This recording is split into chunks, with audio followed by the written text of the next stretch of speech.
technology to build a sustainable society and inclusive economy for everyone, okay? So one of our key features is we have the biggest body of engineering excellence in the UK. So the UK's best engineers are fellows of the Royal Academy of Engineering, and they help us to do a range of things in terms of engineering.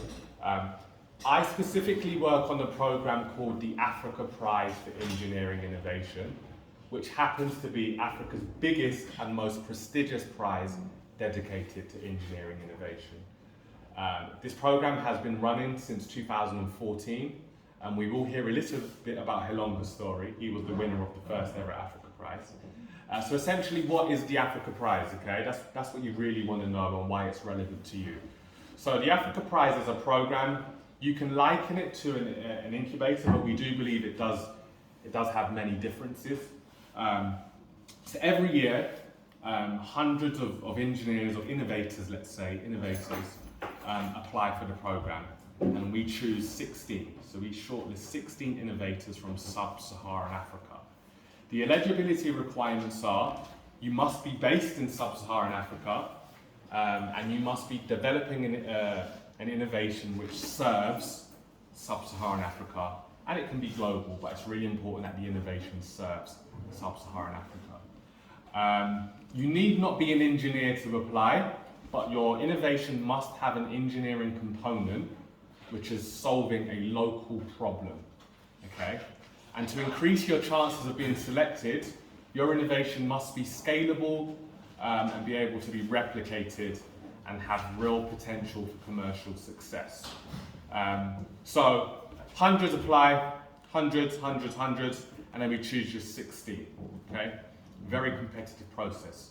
So what happens with those 16? Those 16 are selected and they go through 8 months of high quality training. So they have expert sessions, they get access to the Academy's top engineers, and one of the key features as well was we kind of turn them from engineers and innovators into entrepreneurs. So we help them to build businesses around their innovations. So that's one of the key features of the program. So that's 8 months, like I said, mentoring, access to engineers, expert sessions. We help our engineers get investment ready, because one of the key features, as you all know, to scale is investment. So we help them position themselves for investment. So that's 8 months gone, and during that period, not only are they developing their product, they are developing their business. So by the end of the 8 months, hopefully we have stronger innovations and stronger innovators. So what happens at the end, okay? So the key word is the prize. Where is the prize in all of this? So every year in a different country within sub-Saharan Africa, we hold the final event. This year's final was in Accra, and that was a week ago now. And what happens is, from the 16, our judges will choose 4 finalists.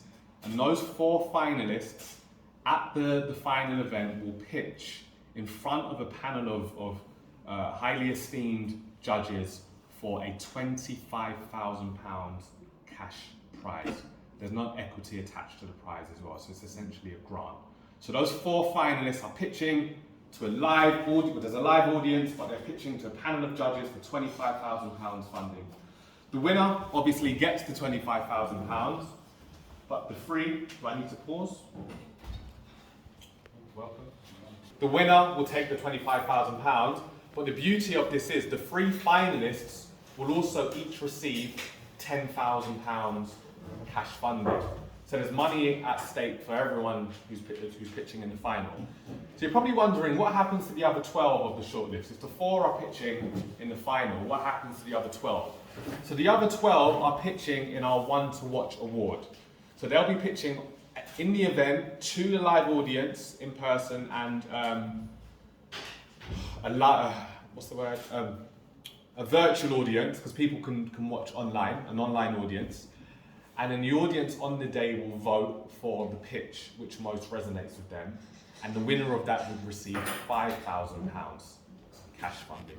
So just to repeat, 16, we choose 4 finalists. The 4 finalists will compete for £25,000 cash funding.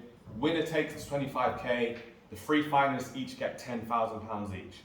Then you've got the remaining 12 who will all pitch for for £5,000 cash funding. And I must repeat, there is no equity attached to these, it's all grants.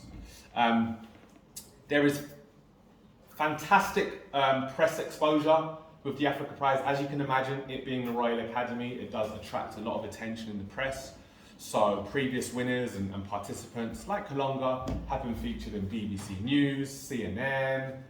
He will go into a little bit more detail about some of the press coverage, but it does get a lot of exposure. So even if you don't win the competition, just being a part of it, it does come with many benefits.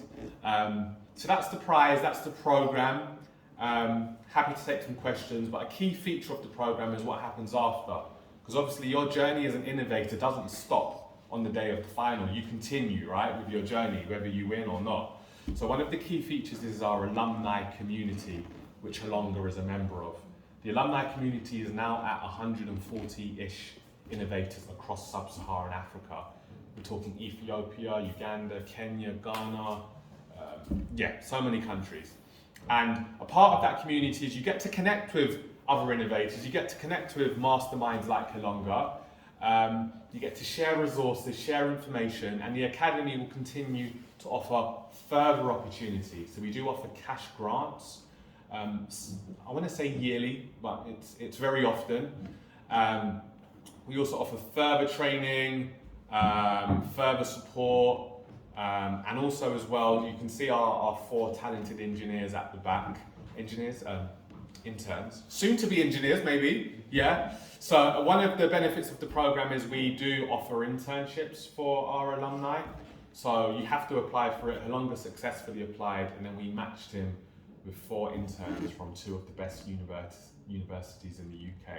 So you can see how it's not just about the program and the prize and the money, it's what happens after, what you continue to get.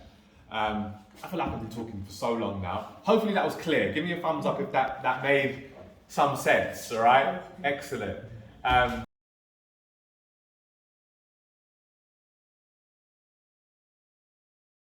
the environment, even the weather.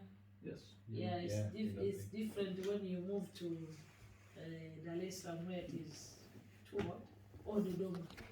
But Arusha is really cool. Although this time for us we are like freezing. Yeah, and for you it's like summer, isn't it? Yeah, because I did my PhD in the UK and